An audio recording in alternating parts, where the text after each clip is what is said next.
Okay, it's been a while since I got to work on my truck, and the main thing that has to be done is I need a new CP3 pump. Well, that is my fuel pump, and it's in the engine below all kinds of stuff. So anyway, that's what I'm going to show you a little bit about today. I have my truck over here. This definitely won't be a how-to video, but I just want to show you a couple times along the way what I'm doing. I'm also going to, while I'm in here and close to a auto zone, I'm going to replace my Hydro Boost on the back of my brake master cylinder. It's been leaking for quite a while, and at first I thought it was the power steering pump because that's where I had to keep adding the fluid, and turns out it wasn't. It was on that Hydro Boost. So that runs lines through the power steering and the brake system, so that's why it was leaking there, and I didn't realize it wasn't the power steering pump. Anyway, I'm going to also replace that, and then I will take the time to clean out underneath the wheel wells all that leaked oil that's under there. You may not, I guess you can see it, but it is all over the frame and gets on the back of the wheel sometimes, so it just makes everything a mess. So I want to get that straightened out too. So I will show you some pictures along the way of what I'm doing with the engine. Okay, I've taken a few pieces off now, making it a little bit easier.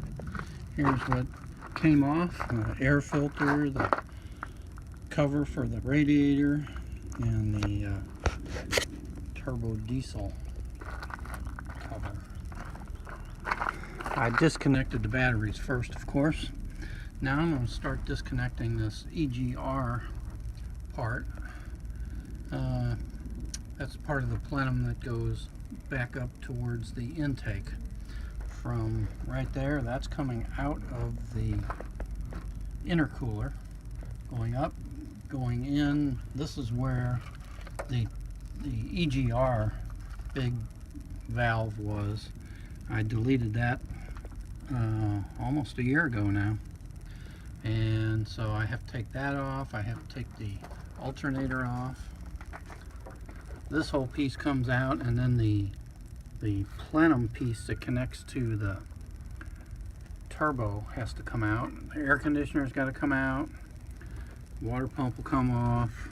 I mean, the power steering pump will come off. This radiator parts have to come off. So I've got to do a lot of digging here for a while. Okay, so here's my truck. I've been working on it for a few days. Just a couple hours a day at a time, not a big deal. But this is the point where I'm at now. I've got the alternator off, the air conditioner off, which is sitting over here. I've got the power steering pump, which is sitting over there. I've got the radiator fan off. I've got the thermostat housing off, and a lot of the intake manifold is gone. So there is the intake manifold right there. That's the next thing that has to come out. Unfortunately, while reading my all data book or computer, I found that I have to take out the turbo to get the intake manifold out. So this will be the third time I've had the turbo out here. The first time was to replace the head gaskets on both sides because I blew the head gaskets overheating the engine. Unfortunately, this Duramax has one flaw, and that is if you overheat it, the head gaskets blow. And that's with stock head gaskets. Well, I have now put on heavy-duty head gaskets, so I don't so much have that problem anymore, although I really watch my temperature gauge. So anyway, I have to now take the turbo out again, and and then start replacing that CP3 pump, which is way right down there. That's the CP3 right there, and until I get that out, I have a problem with blowing codes all the time. So then I have to go into limp mode, pull off, reset the codes, and try and get back on the highway again. So that's what I'm eliminating here. And I have the new CP3 in the back seat. So I was going to have it done at a shop, but every shop, no matter what, they want to charge $1,400 or more to put it in. So I hemmed and hawed for a long time about whether I was going to do it myself or not, just because it's such a pain in the butt. And I finally came down to the decision, yeah, I'll save myself $1,400 and do it myself. It's going to take a few days, but I'll get it done. So with that, I'm going to get on to replacing, removing, and all that stuff again.